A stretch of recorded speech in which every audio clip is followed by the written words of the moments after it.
Fala pessoal, aqui é o Brody, está começando mais um Minha Vida Entrevista.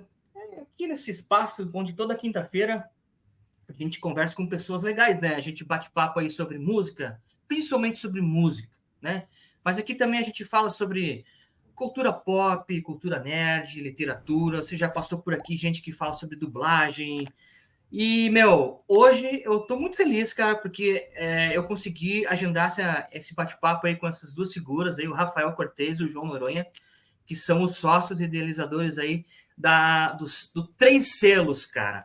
Três Selos, para quem não sabe, enquanto a gente está falando aqui, o editor vai colocar na tela, é esse perfil do Instagram e também loja, onde tem feito um resgate muito legal, cara, de várias coisas da música brasileira. E também lançado algumas coisas mais novas, né, cara? Então, sobre isso que a gente vai bater esse papo hoje. Eu quero agradecer o Rafa e também o João por terem aceito esse convite. Muito obrigado por terem vindo à Minha Vida em Vinil. A gente que Ô, agradece. Luiz, muito prazer em estar aqui, conversar com o seu público e divulgar o trabalho é sempre super importante para a gente. Show de bola.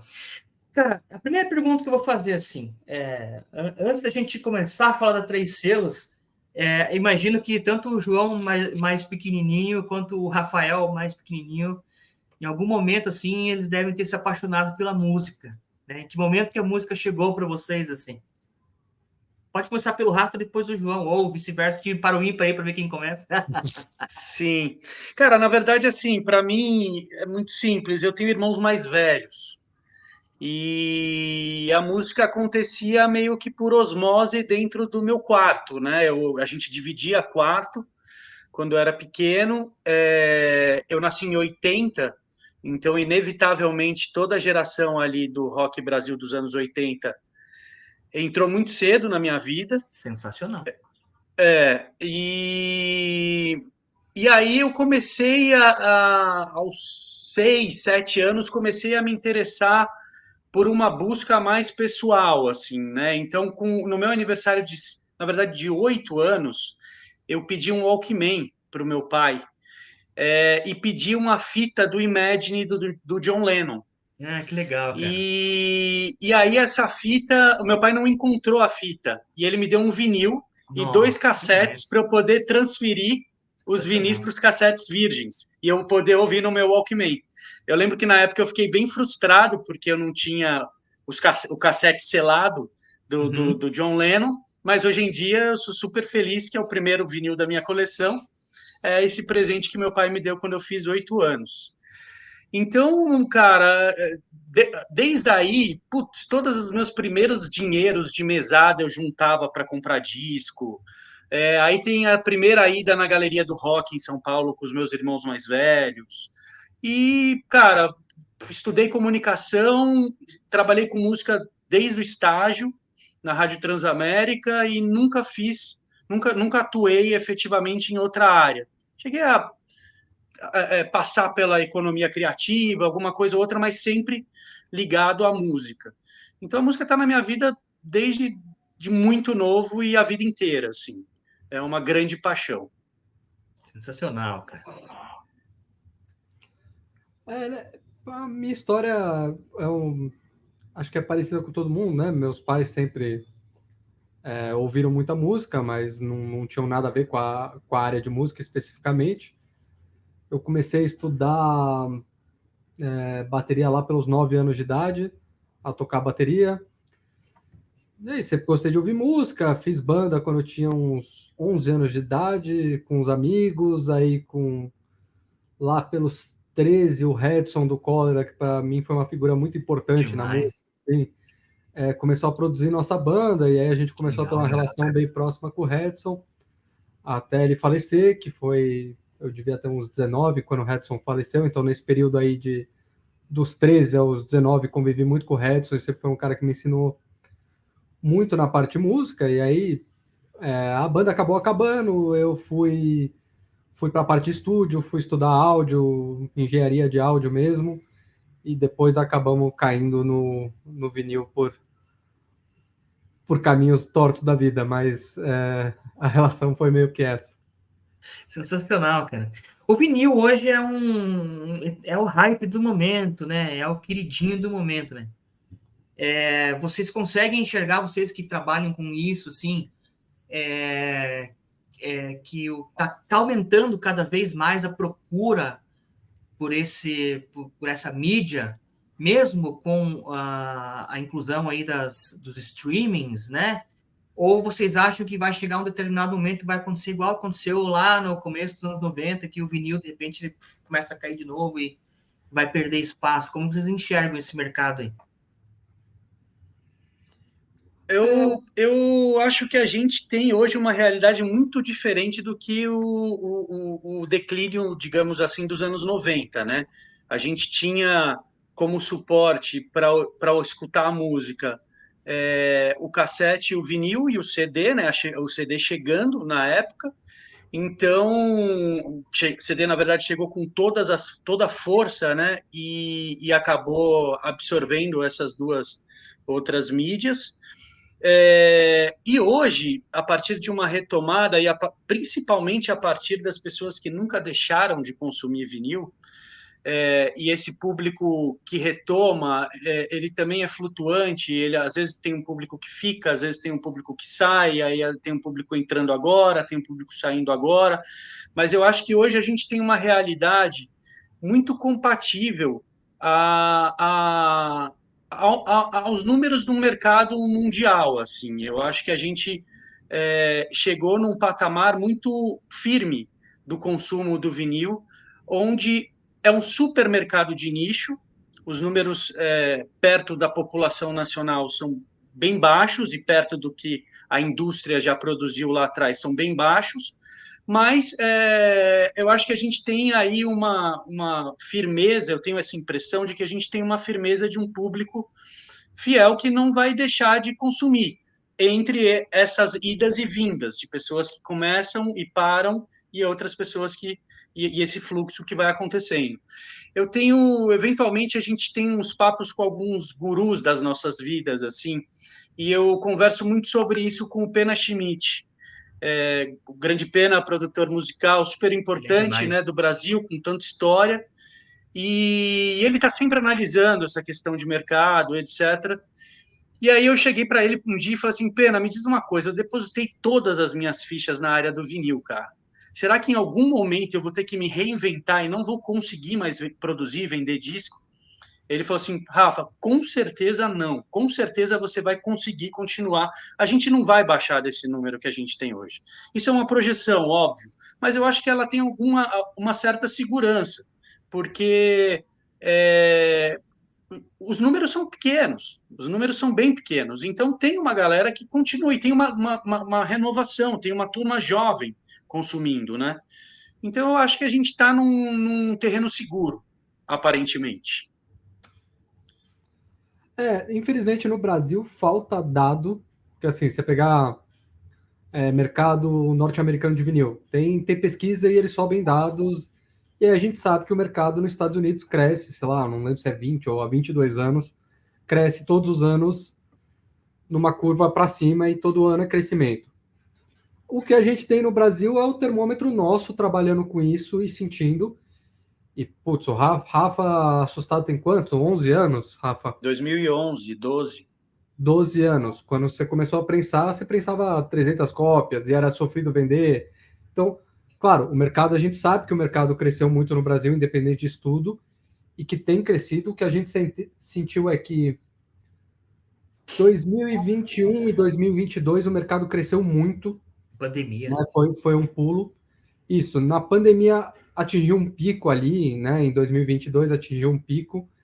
E depois pandemia deu uma leve caída, assim, em termos de consumo no Brasil. A gente sente isso com o nosso público, com outros lojistas que a gente conversa, outros selos que a gente conversa, aparentemente tem esse consenso.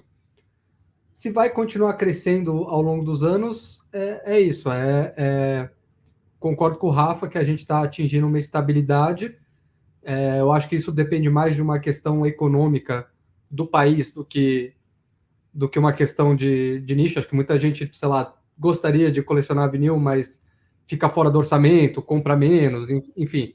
Então, acredito que se o Brasil for bem economicamente nos próximos anos, a tendência é o mercado crescer, se for mal, a tendência é o mercado dar uma desacelerada, porque a gente está falando de um produto de fetiche, né? Não é um produto essencial, assim.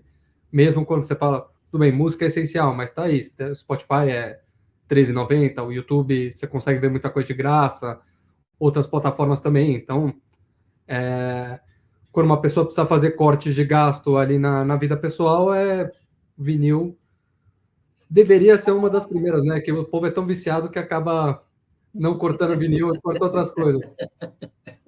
Mas é isso, acho que a gente tem um mercado que vai ficar estável, assim, espero que cresça. Mas é isso, nunca vai.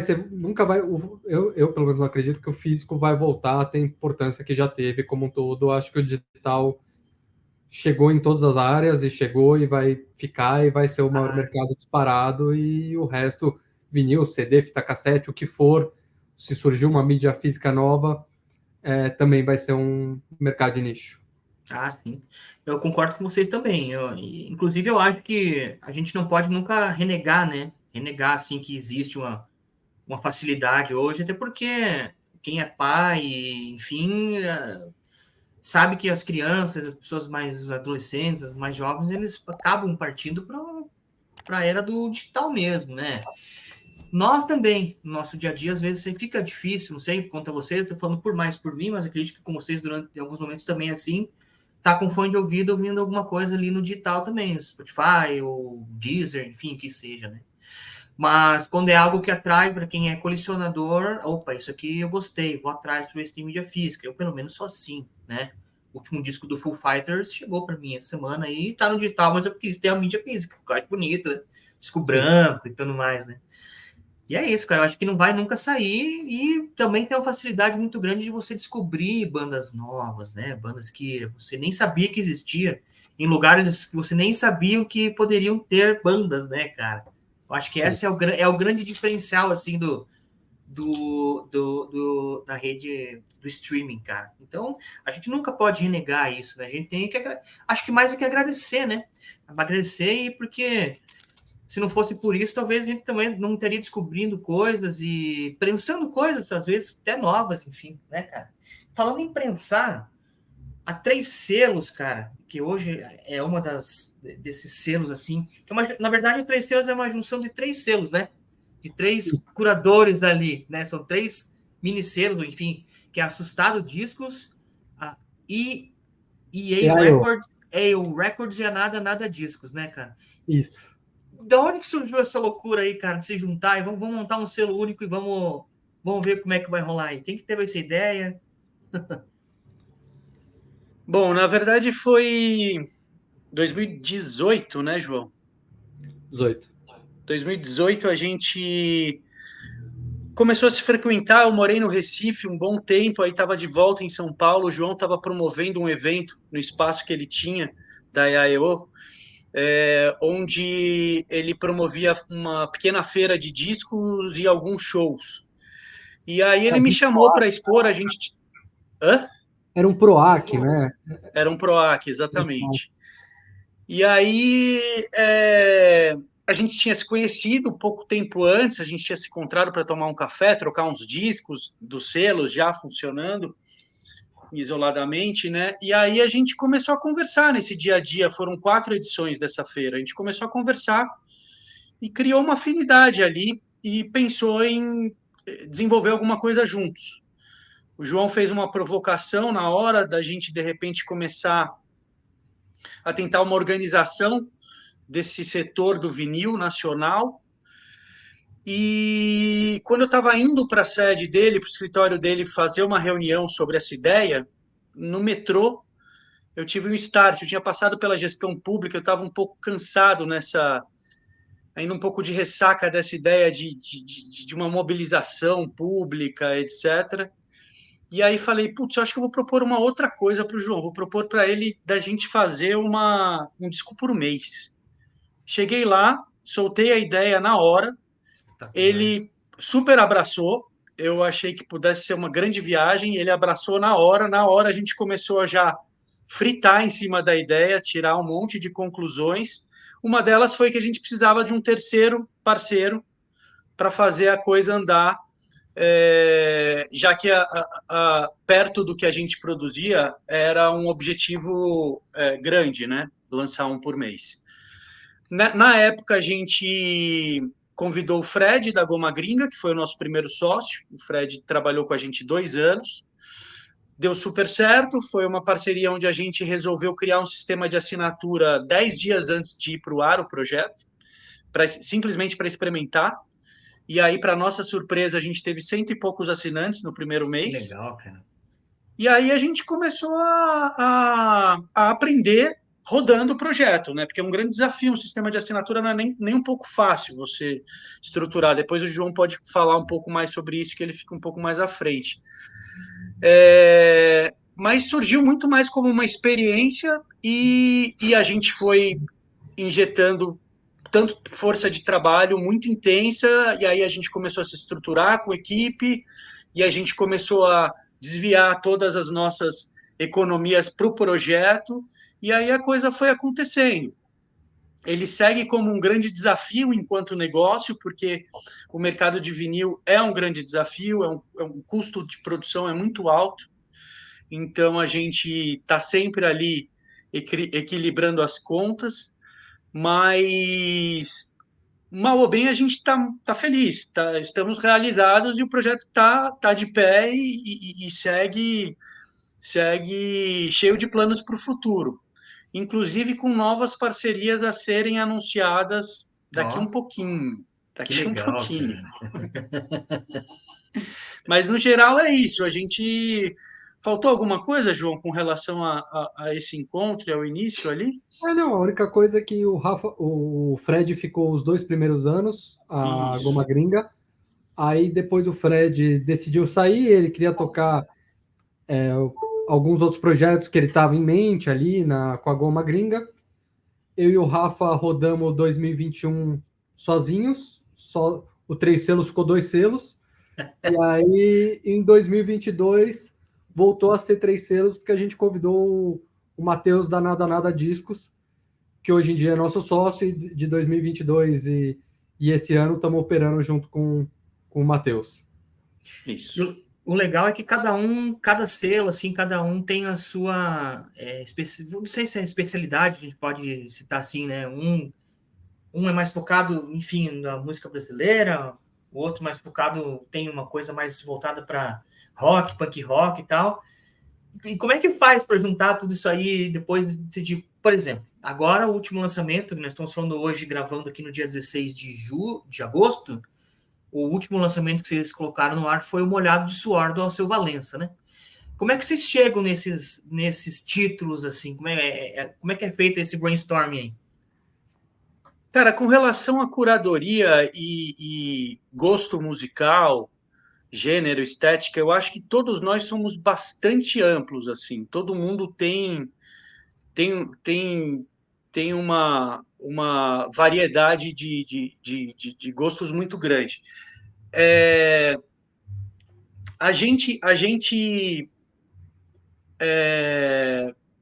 As expertises, eu acho que elas se juntam muito mais, os diferentes perfis se juntam muito mais na questão de gestão, eu acho. A gente tem ali realmente diferentes personalidades e diferentes habilidades para tocar o negócio. E isso faz com que a gente consiga ampliar as coisas, melhorar, ajustar e estar sempre desenvolvendo o projeto da maneira que a gente se coloca. Mas com relação à curadoria, por mais que, por exemplo, a Nada Nada seja um selo originalmente voltado ao universo do punk, o Matheus é um cara que consome música brasileira de forma constante, assim, sabe? Ele é um cara que tem uma pesquisa muito, muito funda nesse aspecto. O João é um cara que lançou muitas coisas também fora do punk, tem aí, sei lá, o Siba na vida dele, talvez como grande artista nacional do coração dele, mas é um cara que tem essa relação com o Redson e com o Cólera, né? Eu, cara, comecei lançando disco de punk também, a gente se encontra nesse lugar todo, mas, puta, lancei disco de jazz, lancei disco de muita coisa de Pernambuco, né, por ter passado esse período todo lá. Legal. Então, esse olhar amplo, assim, da música brasileira, ele é muito fácil de lidar. Ninguém desvaloriza a estética musical que o outro traz, normalmente, sabe? Então, mas assim, a gente precisa equacionar um monte de coisas na hora da curadoria, né? Óbvio que inevitavelmente entra a questão do gosto pessoal, não tem como, né? Isso está implícito também de alguma forma, só que a gente tem um negócio, então a gente precisa minimamente entender se o nosso sonho, digamos assim, pode equalizar com venda, né? A gente pode ter pode ter sucesso nos projetos. Isso não faz com que, eventualmente, a gente também não solte umas coisas que simplesmente vamos apostar nesse título, vamos apostar nesse artista, é um artista novo, que a gente acha que a gente precisa estar junto e que é nosso dever também, e a gente corre esse risco, mas se a gente fizer isso por muitos lançamentos, a gente vai ter problema com relação ao fluxo do projeto, né? O projeto vai ficar com dificuldade de continuidade. Então, no geral, é isso. Acho que o João pode complementar um pouco essa parte, mas, no geral, é um grande desafio, porque 3 cabeças pensando a curadoria nunca é simples, mas na questão de gênero e estética a gente não briga muito, não. O Rafa foi generoso. Rafa foi generoso, porque basicamente o Rafa é o cara que mais ouve tudo e gosta de tudo. O Rafa é o mais fácil, é a melhor pessoa para discutir curadoria, porque ele quase sempre topa. Eu e o Matheus, a gente tem gostos mais específicos, assim, mas a gente sempre trabalhou com uma coisa que era o direito a veto, isso desde o primeiro ano com o Fred, a gente decidiu isso, que era, putz, se algum dos sócios vetar, putz, esse disco eu não quero, seja porque não acredita, seja porque o discurso vai contra alguma questão ética da pessoa, enfim. A gente sempre teve direito a veto. Acho que a gente até que usou pouco isso ao longo da história, mas tiveram casos assim, do Rafa falar, putz, esse título não.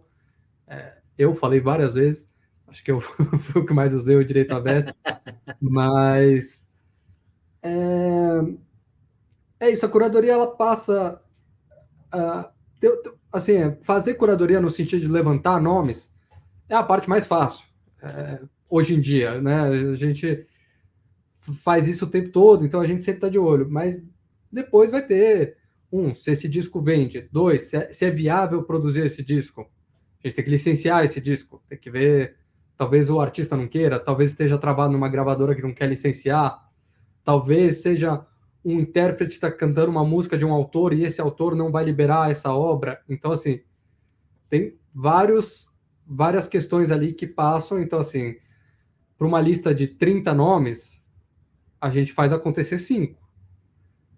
Então, assim, se pegar a nossa programação de curadoria, vai ter lá 400 nomes. A gente vai lançar um por mês, mais os paralelos vai lançar 3 por mês. E 400 de verdade, não está exagerado, não. Eu a gente tem acredito. listas e listas e listas e listas. Eu acredito. Sim. E aí a gente vai tentando encaixar também, claro, a assinatura a gente tem uma preocupação. A assinatura a gente foi um aprendizado também, porque a gente vinha dos selos que a gente não tinha essa fidelização do cliente, e ele não se sentia parte do negócio. Então a gente colocava os discos à venda, quer comprar, compra, não quer comprar, não compra. E assim, não tinha encheção de saco. Não existia um comentário, sei lá, o Rafa soltava um disco do Benegão, não via um cara falar, porra, tá disco nada a ver, tá disco chato. Não existia isso, era só elogio. O cara que não gostava, não comentava, seguia a vida. Aí na assinatura a gente começou a se deparar com isso. Como é uma compra que a pessoa fez no escuro ali, ela dava a opinião dela. Então a gente foi entendendo ali que a assinatura, claro, do ponto de vista de negócio é uma vantagem, porque a gente conseguiu se estruturar graças à assinatura, né? Do jeito que a gente trabalhava antes, era uma coisa assim, a gente vendia um disco, aí o disco vendia muito bem, entrava uma grana um mês, aí ficava 5 meses sem entrar dinheiro, aí lançava um outro que dava um preju, e assim ia. A assinatura a gente conseguiu. Hoje em dia a gente tem equipe graças à assinatura. A gente sabe que dia 7 do mês que vem vai cair tantos reais de assinatura, e isso faz com que a gente tenha uma estabilidade e consiga produzir, aumentar a escala. Mas tem esse ônus, que é a questão de que a gente... Claro, a gente quer, acima de tudo, agradar ao que a gente acredita, né? No sentido de a gente quer ter orgulho da curadoria que a gente está fazendo, dos títulos que a gente coloca lá, mas a gente também tem uma preocupação de agradar o público como um todo. Então, assim, já teve escolhas que a gente fez, eu posso falar, porque é Cólera, mas sei lá, Cólera pela Paz. É um disco que nós três gostamos muito e achamos que tem uma importância enorme Demais. na música brasileira. Mas a gente falou, puta, Cólera na assinatura, aí colocamos no paralelo. Hoje em dia a gente até repensa se foi uma escolha certa na época ou não. Mas às vezes a gente faz essas escolhas, ou um artista que é muito, talvez, desconhecido, ou a gente não vai colocar 4 artistas de rap seguidos em janeiro, fevereiro, março, rap, porque a gente sabe que um pedaço do público não gosta de rap e vai se incomodar de ter 3 meses seguidos rap. E a gente vai tentando montar a curadoria. Claro, é isso que a gente estava falando. Isso tudo é no campo mental. Vai chegar, às vezes chega uma hora lá que vai ser esse título porque é o que dá e ponto, que é o que a gente tem tempo hábil para colocar na fábrica. E se é o segundo de rap seguido, vai ser o segundo de rap seguido, porque essa é a realidade. E bola para frente, né? Sim. Vocês falaram do clube de assinaturas. A Três Selos foi a primeira que começou a trabalhar com esse clube de assinaturas? Ou já existia algum outro assim parecido aqui no mercado brasileiro? Não, foi no mercado nacional. Os primeiros foram a Noise, que estão no mercado até hoje. Sim. A Três Selos foi a segunda. E fora do Brasil já tinham vários. A Mario Prince já tinha vários clubes de assinatura fora do Brasil. Mas no Brasil, a Noise já existia fazia o quê? Uns 2, 3 anos? Eu não sei. Acho que 4 anos, cara, se eu não me engano. É a mais antiga, né? É verdade. É que no começo eles não lançavam mensal. Acho que eles meio que viraram mensal junto com a gente. Na época eles lançavam... Acho que começou a cada 3 meses, depois passou a cada 2 meses e depois virou uma assinatura mensal. Uhum. Legal. Qual que é a maior dificuldade, cara? A gente sabe que, você falou aí, tem que cuidar do licenciamento, você tem que cuidar, tem que ver se o artista também autoriza. Na hora de fazer tudo isso, cara, escolhi o disco lá. Qual que é a parte, talvez, a mais chata de todas, cara? É mais difícil de ter que lidar nisso? São essas pós-produções, ou é mesmo depois escolhido, sei lá, ter que contar com a boa vontade das fábricas que prensam vinil? Acho que nós temos só 2 no Brasil, né? Não sei se são 3 meses, 3. Deu uma melhorada, mas ainda poderia melhorar mais ainda, assim, né? Talvez por incentivo. Qual que é a maior dificuldade, assim, cara? Onde vocês mais se deparam? Eu acredito que todo mês deve ser praticamente... Isso aqui me fode com a vida, cara. Ganhar dinheiro. Cara, ganhar dinheiro. Isso é um desafio. Fechar Isso é um desafio. Mas assim, cara, com relação aos projetos especificamente, eles rodam de maneira muito diferente, né, cara? Tem artistas que são super presentes, tem gravadora que responde super rápido, tem gravadora que responde super devagar, tem editora que responde super rápido, tem editora que responde super devagar. A gente muitas vezes consegue negociar o valor que a gente tem de imediato, outras vezes fica no vai e vem. Processos de conteúdo, às vezes a gente recebe os tapes originais, às vezes a gente tem que correr atrás de dar um jeito de tratar esse áudio. Questão gráfica, a mesma coisa. As nossas edições, como você deve conhecer, enfim, a gente sempre tem os textos inéditos, né, os encartes inéditos, então montar tudo isso. A gente tem prazos diferentes também, de acordo com as disponibilidades dos artistas. Mas eu diria que, assim, com relação a... Isso aí é o nosso dia a dia, né? Isso aí a gente vai dando conta. Eu acho que o mais desafiador, que eu acho que o João pode falar de maneira melhor, para a gente, eu acho que é toda a questão de sistema, cara. Isso aí é uma dor de cabeça eterna e sem fim, assim. A gente já tentou, fica tateando diversas formas de tentar ajustar a coisa e, cara, o negócio dá dor de cabeça, viu? A assinatura é chato em termos de sistema, e aí tem uma inabilidade nossa mesmo, porque é isso, eu, o Rafa e o Matheus, os três vêm do independente. É isso, a gente pode falar, no começo, a gente fazia o disco, o Rafa vendia por WhatsApp, a gente não emitia nota fiscal, é um mercado muito informal. O começo todo ali, ninguém era empresário, ninguém sabia o que era ter uma empresa, e a gente foi aprendendo isso para dar conta do projeto à medida que ele foi crescendo. Mas até hoje o que a gente sabe fazer é a parte de conteúdo, curadoria, tudo isso é muito mais tranquilo para a gente fazer, por mais que tenha problemas tal, a gente sabe os caminhos. Agora, por exemplo, quando a gente tem que sentar para conversar com o cara da plataforma de processamento de cartão de crédito, ele fala nomes que a gente não consegue nem entender. Então, assim, aí é aquela coisa de... Tipo, falar grego mesmo, né? falar grego mesmo. E toda essa parte a gente apanhou muito, ainda apanha hoje em dia, graças à nossa equipe, pessoas que ajudaram a gente no processo, pessoas que prestaram consultoria, amigos que deram dicas, a nossa própria equipe que foi atrás. Hoje em dia a gente está num momento um pouco mais tranquilo em relação a isso. Mas já teve duas vezes na história do 3 anos que a gente cancelou todas as assinaturas e pediu para os clientes fazerem de novo. Assim, quando você fala isso com alguém que é mais empresário, o cara fala assim, são um bando incompetente. Mas nesse sentido a gente mesmo, e tem as limitações aí financeiras da coisa, sabe? A gente trabalha muito no limite ali, a nossa margem de lucro é pequena, e é isso. Chegou um momento, por exemplo, que a Ebanks, que era quem operava os cartões, parou de operar no Brasil, eles avisaram com um mês de antecedência. Aí, para a gente transferir os clientes sem ter que cancelar, a gente tinha que desenvolver uma API. A gente foi ver quanto custava desenvolver uma API, custava 40 mil reais. E aí, a gente falou, bom, vamos cancelar e torcer para os clientes serem fiéis, assim. Vamos cancelar de novo, né? Porque já tinha rolado uma vez. Loucura. Segunda vez. Então... E óbvio que a gente tem uma debandada nesse momento, né? Não consegue recuperar 100% dos assinantes. Normal, então, né? É novamente um processo para investimento em crescimento e por aí vai. Nesse momento, como vocês fazem para captar mais clientes? É só o trabalho de rede social mesmo que vocês têm? Ou vocês fazem, por exemplo, ADS, post patrocinado, enfim? Ou em alguns momentos vocês também acabam escolhendo alguns influencers, sei lá, cara, canais grandes para patrocinar, assim, para eles fazerem aquele merchan e talvez ter essa chamada de mais pessoas aí para o clube.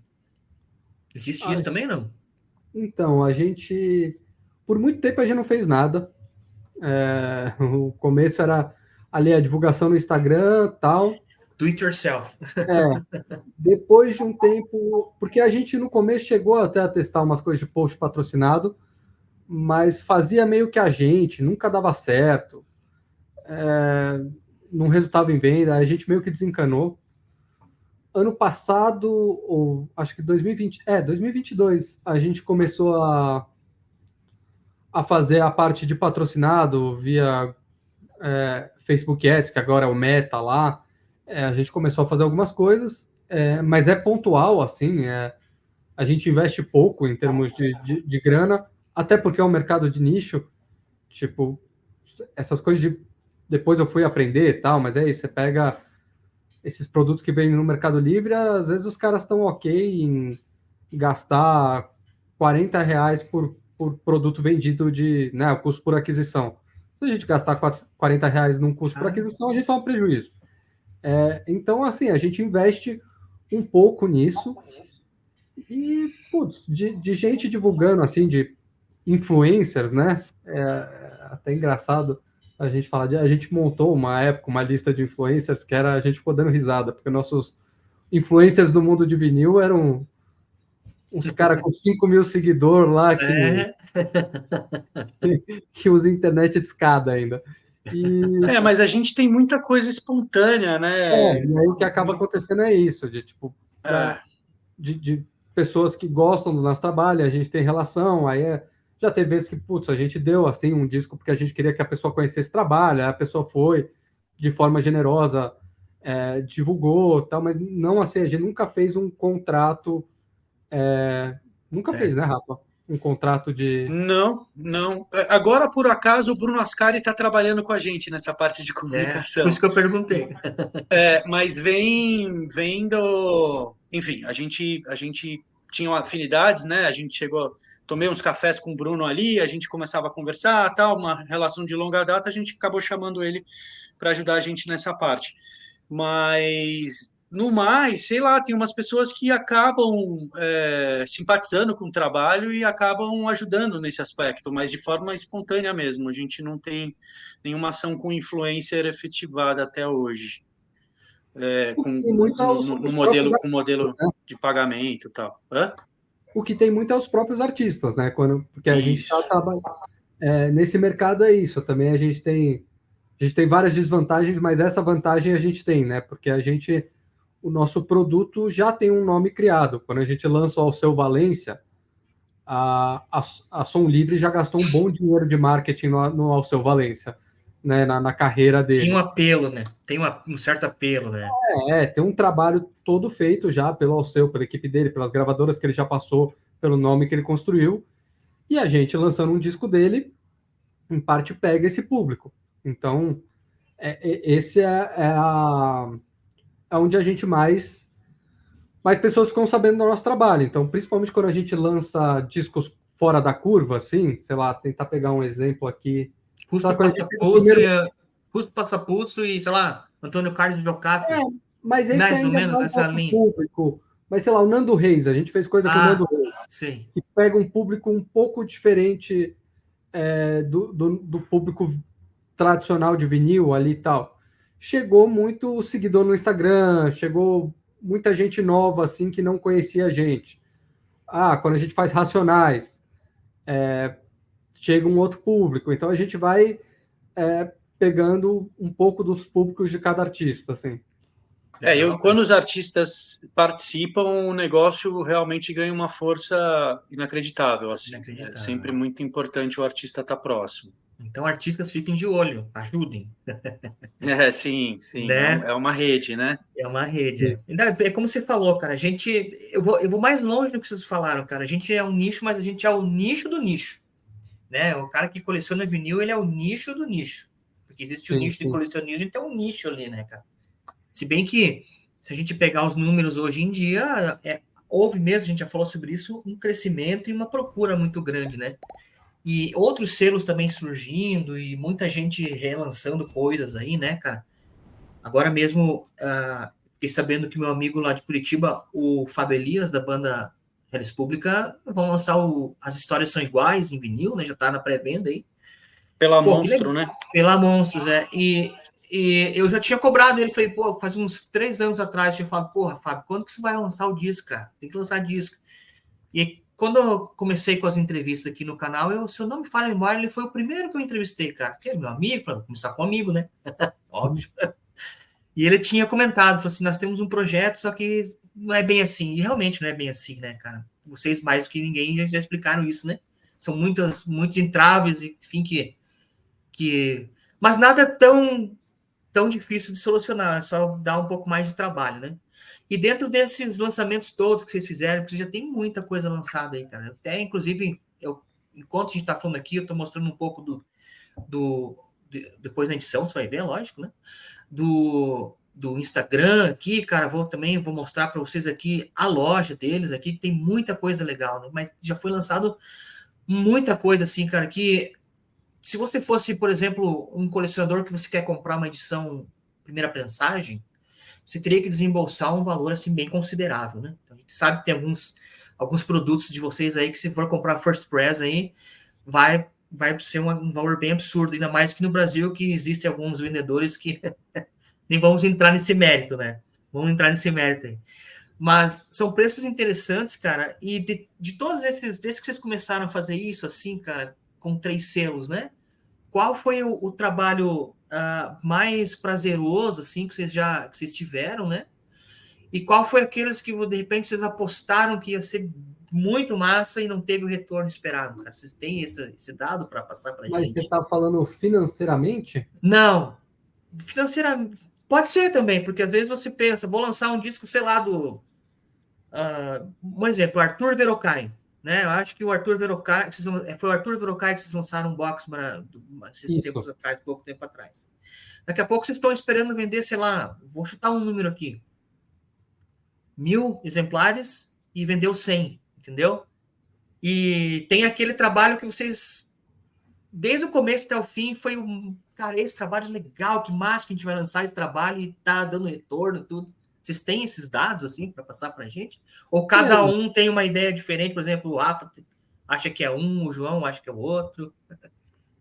Não, questão de números são números, né? A gente não tem muito como questionar. Cara, com relação à realização, é um pouco o que a gente está falando aqui desde sempre. Tudo que a gente lançou até hoje são coisas que fazem sentido para a gente. A gente não saberia trabalhar com algum trabalho, com alguma coisa que alguma música que a gente não acreditasse efetivamente, né? Então, isso é algo muito importante. Então, por mais que não tenha sido um sucesso de venda, um sucesso como projeto, por mais que tenha dado mais dor de cabeça do que a gente imaginava, a produção, a gente sempre fica muito realizado com as coisas todas que a gente lança. Agora, com relação a eu não sei se a gente pode ficar falando. É chato falar do cara que a gente esperava que vendesse bastante ruim, né? e não vendeu, né? Se não quiserem citar, não tem problema, mas existe alguém, já percebi. Não, claro, sempre existem surpresas e existem decepções nessa área, mas o que acontece é que a gente trabalha com um produto que ele não é perecível, né? Então, uma hora ou outra, a gente vai esgotar as tiragens. E as tiragens, elas não são muito grandes, porque a gente também tem que ter alguma cautela com relação ao número de discos que a gente faz. Então, isso vai, de uma forma ou de outra, vai ser bem sucedido, mas às vezes, dentro do nosso planejamento, a gente precisava vender numa velocidade, uma quantidade X, e não dá certo. Então, digamos que são insucessos momentâneos, mas que lá na frente a gente recupera, a gente corre atrás. São casos de que foi um erro nosso, um erro de leitura nosso, a tiragem que a gente mandou fazer. Acho que tem alguns... O caso que a gente poderia citar para não ficar chato, sei lá, o Cartola.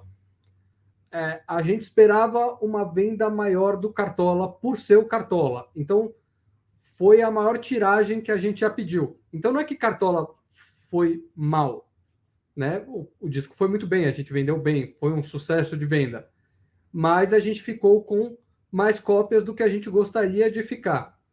Mas, enfim, a gente botou mais fé no Cartola naquele momento.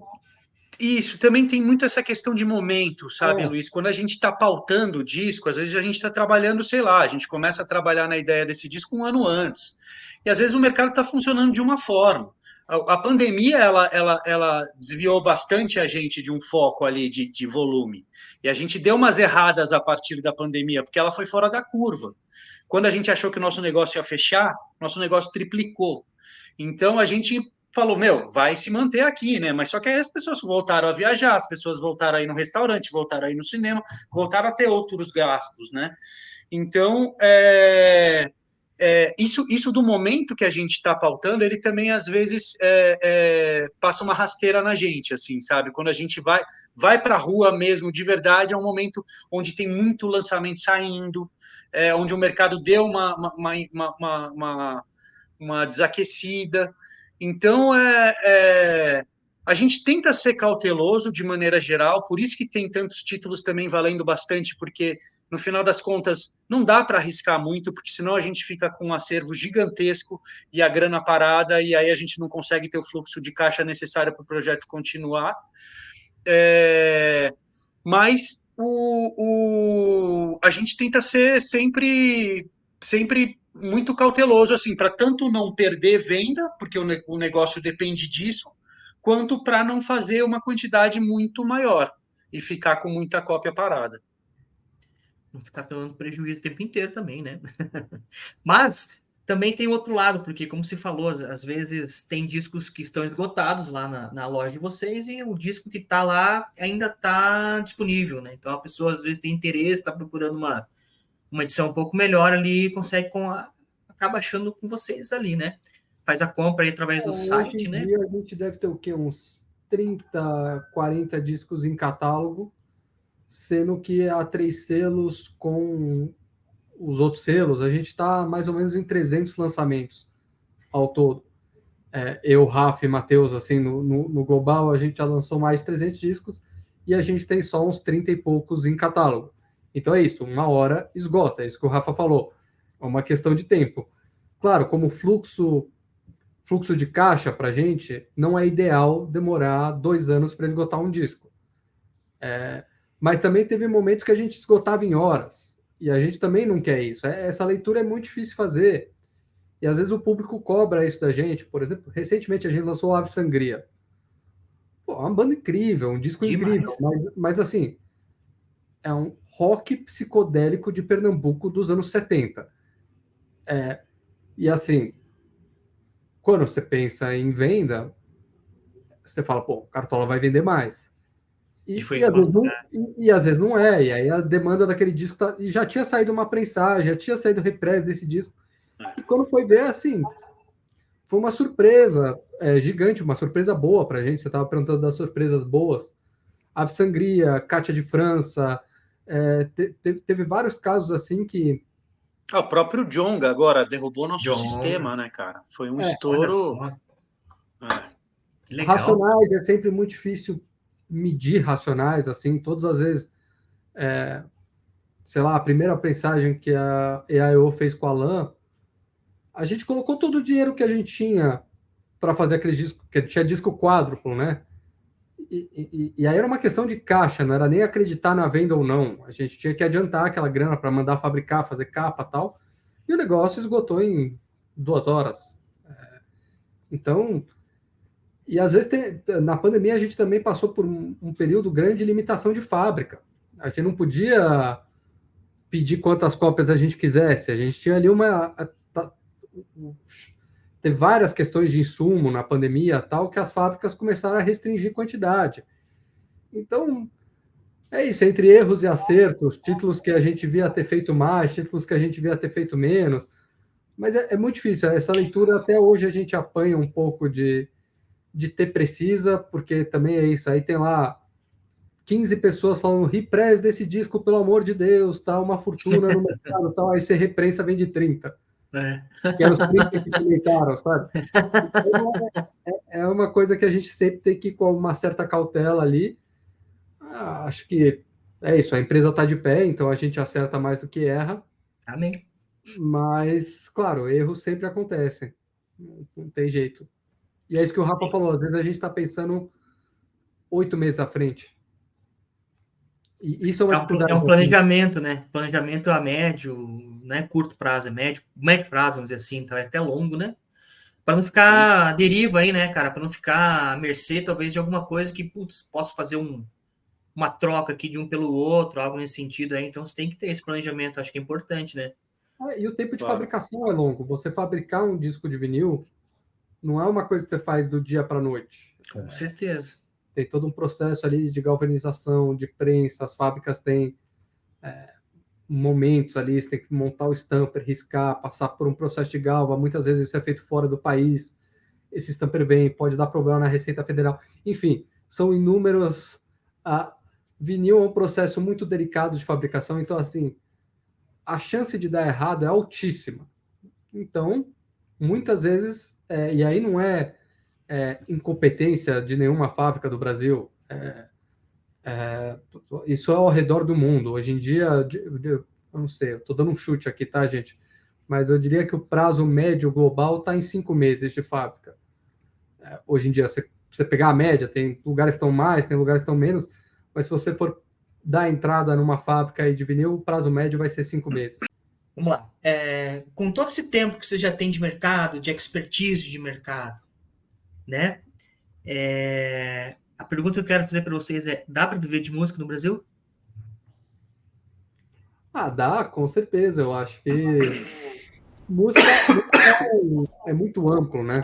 E isso é até uma discussão que a gente sempre tem entre nós, eu, Rafa, Matheus, que a gente também tem planos, que a gente nunca tem tempo para isso, de sair só do vinil. Né? Porque é isso, altas e baixas sempre vão existir, e quando você fala de uma empresa que tem ali um custo mensal para operar, você depender de só um produto é complicado. É que nem foi com a pandemia para os músicos foi isso, né? Imagina, o cara tinha a receita principal ali era cachê de show e foi para zero. Aí os artistas ainda tinham alguma rentabilidade com streaming, não sei o quê, mas técnico de som, músico contratado, gente de PA, sim, ficou zerado, né? Durante 2 anos. Então, não foi fácil, né? Claro que eu acho que viver de música, e aí eu acho que a gente tem uma visão. Rafa, se eu estiver falando muito e quiser me atropelar, atropela aí. Mas acho que às vezes a gente tem uma visão, um discurso meio vira-lata, assim, de que nos outros países é fácil viver de música e não é, e no Brasil que não dá.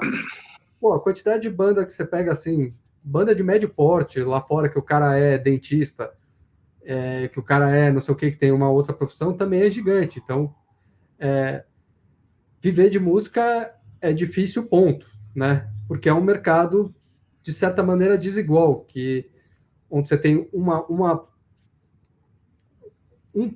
0,01% que está ganhando uma quantidade de dinheiro absurda, né? Acho que assim, o mainstream mesmo movimenta boa parte do dinheiro da indústria fonográfica, e ali é sempre uma dificuldade, né, desse midstream, assim, que é a pessoa que, seja um artista, seja um selo, seja um empresário, seja qualquer ramo que você esteja ali dentro da música, onde você está num lugar que, você tem um salário que você vive confortável, você ganha um dinheiro que você vive confortável, mas você não vai ficar rico com aquilo.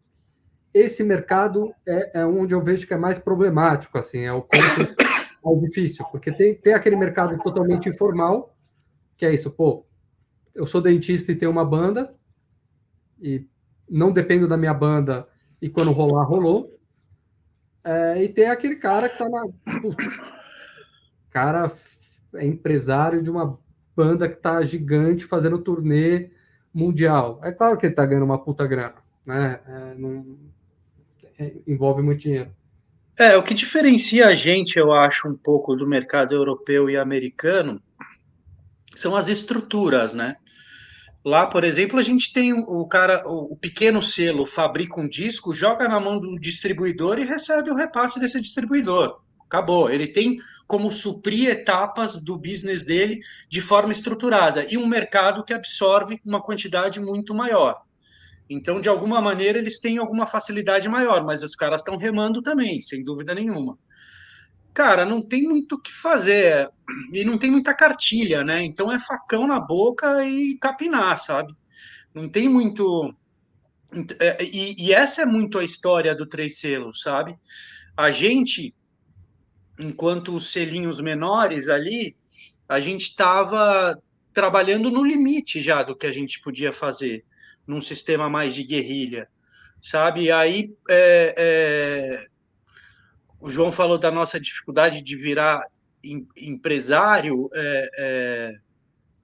porque a gente vem desse universo de estar em contato com os artistas independentes. Por isso que para a gente essa missão, que muitas vezes é trabalhosa, não é tão complicada, porque a gente sabe conversar com o artista, a gente é da mesma turma, a gente se relaciona com os artistas. Agora, o desafio da empresa esse sim faz com que a gente esteja a todo momento aprendendo e buscando melhorar e com grandes desafios. Mas eu acho que a gente vem construindo de maneira muito legal nesse lugar, sabe? Só que não é isso que eu estava falando. É muito entre erro e acerto, sabe? Tentativa, erro e acerto, porque a gente não tem exemplos a serem seguidos, a gente não tem referências, a gente não tem como fazer. Vamos então chamar um consultor para dar uma consultoria específica. Não existe, sabe? Então é muito desbravar mesmo o mercado e trabalhar bastante, cara, trabalhar bastante. Não tem como cara, a gente não tira férias desde que o Três Selos nasceu. A gente tem um recesso os 2 últimos anos a gente tirou um recesso entre Natal e Ano Novo. Eu e o João a gente não tira férias desde, sei lá, antes possivelmente, mas desde que a gente se juntou, julho de 2018. A gente não sabe o que é férias, porque não dá para sair. É todo mês, cara. Vai ter o Réveillon, dia 7 de janeiro vai ter o disco, sacou? Então a gente está muito nessa missão de dar a maior força de trabalho possível agora para fazer a coisa acontecer. E é por isso que a gente está conseguindo estruturar da maneira que deve e crescer. Mas é um grande desafio, cara. Sempre um grande desafio, mas é muito realizador também. É muito gostoso. A gente está Cara, muito eu feliz. imagino. Dá para ver na cara de vocês aí que vocês estão bem. É uma realização de vida, né, cara? É uma coisa que dá Total, muito prazer, né? Que total. bom, cara. Que bom que a gente tem vocês aí com a Três Selos aí que possa estar brindando a gente com essa curadoria. Já falei para você no WhatsApp aí. Eu acho muito foda, cara. Eu acho a curadoria linda demais. É muita coisa que vocês têm lançado assim que deixa gente que brilha o olho, né? Quisera eu ter a figurinha que eu passo no nossos grupos aí, grupo do Minha Vida em Vinil e tal. Tenho interesse, mas não tenho dinheiro. Quisera eu ter todo o dinheiro que eu quisesse para comprar tudo, cara, porque é muita coisa legal mesmo. Sim. E parabéns, cara. Parabéns aí pelo trabalho de vocês, tá? Continuem nos brindando sempre, cara, com essas pérolas que vocês têm resgatado, com todo esse trabalho que como eu falei, cara, é muito bonito. Dá para ver mesmo assim a felicidade estampada aí no olhar, assim, brilha o olho quando vocês falam. E isso que é o mais legal, cara. E poxa, só tenho a agradecer, cara. O Minha Vida em Vinil é um espaço aqui que vai estar sempre aberto quando vocês quiserem fazer qualquer tipo de divulgação, tiver qualquer novidade para lançar, conta comigo, cara, com o meu canal. A gente tem aqui não só o canal no YouTube, mas a gente tem as redes sociais, né? Facebook, cara, tem uma rede social no Facebook, eu tenho uma página do Facebook com quase 11 mil seguidores, cara. É incrível, as pessoas seguem a gente por lá. E quando que eu imaginava que ia estar falando para um pouco 10 mil pessoas, né, cara? Não é todo mundo que interage, mas enfim, estão lá, né? Mas conta com a gente, cara. Conta com a gente aí sempre que vocês tiverem alguma novidade. E eu só tenho a agradecer, cara. Isso é 1 hora aí que a gente está batendo esse papo muito incrível. E com certeza a gente teria mais conversa para fazer, mas aí eu quero aguardar um pouco aí também para quando vocês tiverem as novidades, que daí eu quero fazer a parte 2 desse papo aí. Obrigado. Maravilha. A gente que agradece, Luiz. Ô, Luiz, maravilhoso, cara. Obrigado. Sua iniciativa também é super louvável. Acho que a gente é uma rede, todo mundo fazendo o seu, a gente vai conseguir manter viva essa cultura do vinil que tanto amamos. E essa emoção que você sente quando a gente dispara um disco, a gente sente igualzinho, cara. Quando a gente consegue fechar o título, deu tudo certo. Puta, a gente está quase fechando um agora, cara. Se fechar, a gente vai ficar muito feliz. Então é o mesmo tesão e a mesma emoção a gente sente com certeza, pode ter certeza disso, cara. Obrigado e vamos junto aí fazer o negócio acontecer. Conto com a minha vida. Antes de terminar, cara, só quero convidar você que está assistindo aí, que talvez caiu de paraquedas, veio pela Três Selos, talvez está vindo agora, apareceu aqui do nada, aqui embaixo tem um botãozinho de se inscrever, cara. Faça uma inscrição ali, dá uma força pro canal, se inscreva lá no Instagram da Três Selos e acompanhe os lançamentos, que é, coisa fina. A gente se encontra no próximo vídeo. Valeu, gente. Abração. Valeu. Tchau, tchau.